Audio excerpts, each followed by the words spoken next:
آپ کے اسلام قبول کرنے پر آپ کی فیملی نے کیسا رد عمل دیا؟ انہیں پہلے اچھا نہیں لگا۔ میری ماں چرچ جانے کے لیے اصرار کرتی تھیں۔ میرا مطلب ہے جب میں چرچ جانے سے بیزار تھا تب وہ بہت زیادہ ایکٹیو ہوتی تھیں۔ جب مجھے پتا چلا کہ خدا موجود ہے اور میں نے اسلام قبول کر لیا تو میں نے انہیں بلایا اور کہا، ماں پتا ہے کیا بات ہے، آپ ٹھیک کہتی ہیں، خدا موجود ہے۔ تو وہ بہت خوش تھیں۔ تو انہوں نے کہا، اوہ یہ تو بہت اچھی بات ہے، کیونکہ ہم بچپن سے بیپٹسٹ چرچ جایا کرتے تھے۔ وہ بولیں، کیا تمہیں بیپٹسٹ چرچ مل گیا؟ تو میں نے کہا، نہیں، میں بیپٹسٹ چرچ نہیں گیا۔ انہوں نے کہا، اچھا، تمہارے علاقے میں لوتھرن چرچ بھی ہیں، کیا تم لوتھرن چرچ گئے تھے؟ میں نے کہا، نہیں، لوتھرن چرچ نہیں تھا۔ وہ بولیں، اوہ نہیں، کیا یہ کیتھولک چرچ تو نہیں تھا؟ تو میں بولا، نہیں، یہ کیتھولک چرچ نہیں تھا۔ تو وہ ماننے کو تیار نہیں تھی۔ مجھے انہیں بتانے میں شرمندگی محسوس ہو رہی تھی، کیونکہ مجھے پتا تھا انہیں جواب پسند نہیں آئے گا، لیکن وہ ماننے کو تیار نہیں تھی۔ تو انہوں نے کہا، تمہیں خدا کہاں ملا؟ تو میں نے کہا، ماں اگر آپ واقعی جاننا چاہتی ہیں کہ خدا کہاں ہے تو مسجد چلی جائیں۔ تو انہوں نے رونا شروع کر دیا اور کہا، اوہ نہیں، وہ خدا نہیں ہے، اور میرے بارے میں پریشان ہو گئی۔ لیکن 2 سال بعد میں ان کے گھر گیا اور ایک فیملی فرینڈ اس نے مجھے بلایا تھا۔ اس نے میری ماں سے بات کرنے کے لیے بلایا۔ میں نے فون اٹھایا تو اس کا نام رت تھا۔ تو رت نے کہا، میں نے سنا ہے تم اب بہتر ہو اور تمہاری ماں بہت خوش ہے۔ تو میں نے کہا، کیا تم واقعی ان کے بارے میں بات کر رہے ہو؟ کیونکہ مجھے یہ بات سمجھ نہیں آ رہی، تمہیں اس بارے میں پتا ہے؟ تو اس نے کہا، اوہ نہیں، تمہاری ماں بہت خوش ہے کہ تم مسلمان ہو گئے ہو اور تمہاری زندگی بدل گئی ہے۔ حیران کن طور پر وہ خوش تھیں کہ میں مسلمان ہو گیا ہوں، کیونکہ انہیں پتا چل گیا تھا کہ اس سے میری زندگی کیسے بدل گئی تھی۔ پھر بھی انہوں نے میرے سامنے اعتراف نہیں کیا تھا۔ تو انشاءاللہ ان کے لیے دعا کریں کہ ایک دن وہ اسلام قبول کر لیں۔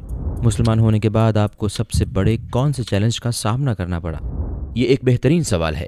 مجھے نہیں پتا کہ اسلام پر قائم رہنے کے علاوہ کوئی بڑا چیلنج ہوگا، کیونکہ آپ کو پتا ہے اسے چھوڑنے کے لیے ہر طرح کی دعوت ملتی ہے۔ ٹھیک کہا، واپس آ جاؤ، لڑکیاں وہاں انجوائے کرتی ہیں، چلو اب آپ کو پتا ہے راک اینڈ رول کریں گے، جیسے کہ چلو کانسرٹ میں چلتے ہیں، وہاں نشہ ہے، شراب ہے، یہ سب تمہارا انتظار کر رہا ہے، بس کرو، واپس آ جاؤ دوست، ہمیں تم سے پیار ہے۔ ٹھیک کہا، لیکن آپ کو پتا ہے یہ غلط ہے۔ تو یہ شاید اپنے ایمان پر قائم رہنا ایک بڑا چیلنج ہے۔ آپ کو بتاؤں، میرا مطلب ہے میں نے اسلام قبول کیا تو مجھے یہ ساری چیزیں چھوڑنی پڑیں۔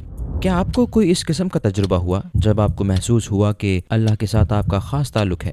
میرے مسلمان ہونے کے بعد میں نے بس کا ایک ایسا ٹکٹ لیا جس پر 2 ماہ کے لیے میں امریکہ میں کہیں بھی جا سکتا تھا۔ تو میں نے بہت سفر کیا اور لوگوں کو خبردار کیا، تو کبھی کبھی یہ میرے لیے مسئلہ بن جاتا تھا۔ تو مجھے اندازہ ہوا کہ اس مسئلے سے بچنے کے لیے مجھے چاہیے کہ اپنے پیغام کو صرف اہم ترین بات تک مختصر کر دوں۔ وہ پیغام معافی کے بارے میں تھا۔ مجھے یاد ہے میں سان فرانسسکو میں تھا، تو میں ٹینڈر لائن میں تھا۔ ٹھیک ہے، یہ وہ جگہ ہے جہاں جسم فروشی، ڈرگ ڈیلنگ اور سب اس طرح کے کام ہوتے ہیں، کیونکہ تب مجھے لگا کہ یہ سب میرے اپنے لوگ ہیں اور وہ لوگ ہیں جنہیں سب سے زیادہ میری مدد کی ضرورت ہے۔ انہیں دیکھ کر بہت تکلیف ہوتی تھی، تو اس وجہ سے وہاں کا انتخاب کیا۔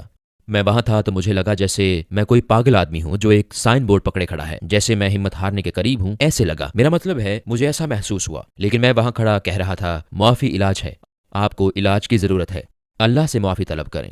تو لوگ میرے پاس آتے اور کہتے میں کتنا پاگل ہوں، اور وہ مجھے کوستے اور کہتے کہ وہ مجھے وہاں نہیں دیکھنا چاہتے، اور وہ کہتے یہاں سے دفع ہو جاؤ۔ میں وہیں کھڑا رہتا اور اپنا کام جاری رکھتا۔ تقریباً 5-6 گھنٹے کے بعد آپ تھک جاتے ہیں، اور مجھے یاد ہے میں کہتا یہ بے وقوفی ہے، تم کیا کر رہے ہو، تم پاگل ہو۔ وہ ٹھیک کہتے ہیں، تم یہاں کھڑے ہو، ان لوگوں سے خدا کی بات کر رہے ہو، انہیں خدا کی کوئی پرواہ نہیں، کیا کر رہے ہو، یہاں سے چلے جاؤ۔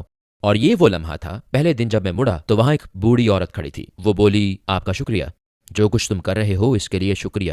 اور مجھے لگا ٹھیک ہے اللہ، میں بس جانے والا تھا اور تو نے میری حوصلہ افزائی کے لیے کسی کو بھیج دیا اس وقت جب مجھے اس کی ضرورت تھی۔ میں سمجھتا ہوں یہ تو ہی ہے۔ اور اگلے دن میں دوبارہ وہی کچھ کر رہا تھا، 5 یا 6 گھنٹے وہی کچھ ہوتا رہا۔ میں جا رہا ہوں، وہ بس ایک بوڑھی عورت تھی، وہ خدا نہیں تھا۔ ٹھیک، بے وقوفی نہ کرو، وہ کوئی اشارہ نہیں تھا، یہ لوگ ٹھیک کہتے ہیں، میں یہ کام چھوڑ رہا ہوں۔ اور پھر ایک بوڑھا آدمی وہاں موجود تھا، اور اس کے اگلے دن ایک چھوٹا بچہ وہاں موجود تھا۔ 5 دن مسلسل جب میں یہ کام چھوڑنے پر تیار تھا تو کوئی نہ کوئی آ جاتا اور میری حوصلہ افزائی کرتا اور کہتا کہ جو کچھ میں کر رہا ہوں اس سے ان کو خوشی ہوتی ہے، میں خدا کے بارے میں بات کر رہا ہوں اور معافی کی اہمیت بتا رہا ہوں۔ مجھے اس موقع پر لگا کہ میرا واقعی تعلق ہے، کیونکہ مجھے اندازہ ہوا کہ یہ محض اتفاق نہیں ہے۔ ٹھیک، میرا مطلب ہے مسلسل ہر روز وہ ایک اشارہ تھا، اگرچہ بڑا اشارہ نہیں تھا جیسے کہ سینے کا پھیل جانا، لیکن آپ اس پر غور کریں تو وہ واقعی ایک اشارہ تھا۔ کیا آپ کے قریبی لوگوں میں سے آپ کے بعد کوئی مسلمان ہوا؟ میری نانی، میری امی کی ماں، میرا خیال ہے یہ 2012 رہا تھا۔ میں انہیں دیکھنے گیا، ان کی طبیعت ٹھیک نہیں تھی، وہ 86 سال کی تھیں اور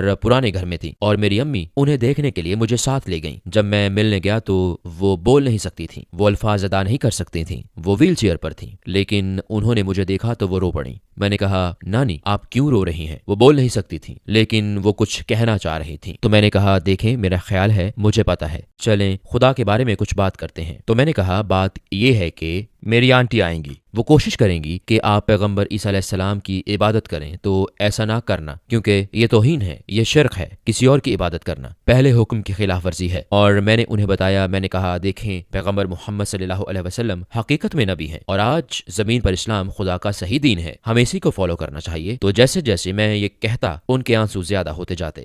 تو میں نے کہا کیا آپ آج اسلام قبول کرنا چاہتی ہیں؟ تو وہ سر ہلا کر حامی بھر رہی تھیں اور رو رہی تھیں۔ تو میں نے کہا ٹھیک ہے، میرا ہاتھ پکڑیں اور میں جو کچھ کہہ رہا ہوں آپ اس سے متفق ہیں تو اسے دبائیں۔ میں نے انہیں کلمہ شہادت پڑھایا۔ انشاءاللہ آخرت کے دن میرا مطلب ہے میری نانی کامیاب ہوں گی۔ میں ایک ادارے کے ساتھ فلپائن میں تبلیغ کے کام پر تھا اور ہم جیلوں میں جاتے تھے، تو وہاں ہم قرآن کے بارے میں بتاتے کہ اللہ ہم سے کیا چاہتا ہے، تو بہت سے لوگوں نے کلمہ شہادت پڑھا۔ ہمارے پیارے نبی صلی اللہ علیہ وسلم کے بارے میں کس چیز نے آپ کو سب سے زیادہ متاثر کیا؟ انسانیت کے لیے ان کی رحم دلی نے، ان کے معاف کر دینے کی خوبی نے۔ ان کے اپنے مطابق سب سے برا دن ہم سب جانتے ہیں وہ طائف کا دن تھا جب لڑکے ان کا پیچھا کر رہے تھے، لڑکوں نے پتھر مارے، آپ کے علم میں ہے کہ انہیں زخمی کر دیا گیا تھا اور ان کے پاس اختیار تھا کہ پہاڑیوں کو ان پر دے مارا جاتا، اور انہوں نے کہا کہ میں ایسا نہیں کرنا چاہتا، ہو سکتا ہے ایک دن یہ لوگ مان جائیں، اور وہ مان گئے۔ تو ان کے معاف کر دینے کی خوبی اور صحیح راستے پر لانے میں لوگوں کی مدد کرنا۔ اس وقت آپ کون سے پروجیکٹس پر کام کر رہے ہیں؟ میں تبلیغ کے لیے بہت سے پروجیکٹس پر کام کر رہا تھا۔ امریکہ میں میرا ایک اسپیشل پروجیکٹ ہے، فرقان فاؤنڈیشن کے ساتھ فرقان پروجیکٹ، جس میں وہ انگریزی زبان میں قرآن تقسیم کرتے ہیں۔ میرا خیال ہے یہ تقریباً 6 لاکھ قرآن تھے جو انہوں نے پہلے ہی تقسیم کر دیے تھے، اور اب میرے مطابق یہ 1.6 ملین ہو گئے ہیں، اور میرا گول ہے کہ 2.6 ملین یا اس سے زائد تعداد تقسیم کرنے میں ان کی مدد کروں، کیونکہ مجھے اسی ادارے سے اپنا پہلا قرآن ملا تھا۔ جن لوگوں کو قرآن کی ضرورت ہو یا جنہیں قرآن چاہیے ہو، ان تک قرآن پہنچانے کے لیے یہ بہت اچھا کام کرتے ہیں۔ بہت سے تبلیغی ادارے، انگریز تبلیغی ادارے فرقان قرآن استعمال کرتے ہیں۔ اپنے حتمی تاثرات کے طور پر آپ کیا کہنا چاہیں گے؟ اللہ آپ کو کامیاب دیکھنا چاہتا ہے اور آپ کا انتظار کر رہا ہے۔ اللہ ہم سب کا منتظر ہے کہ ہم اسے فالو کریں۔ آپ جانتے ہیں کہ آپ اللہ کی طرف ایک قدم بڑھاتے ہیں تو وہ آپ کی طرف 10 قدم بڑھتا ہے، اور آپ چند قدم بڑھاتے ہیں تو وہ آپ کی طرف دوڑ کر آتا ہے۔ تو اللہ چاہتا ہے کہ ہم اسے تلاش کریں۔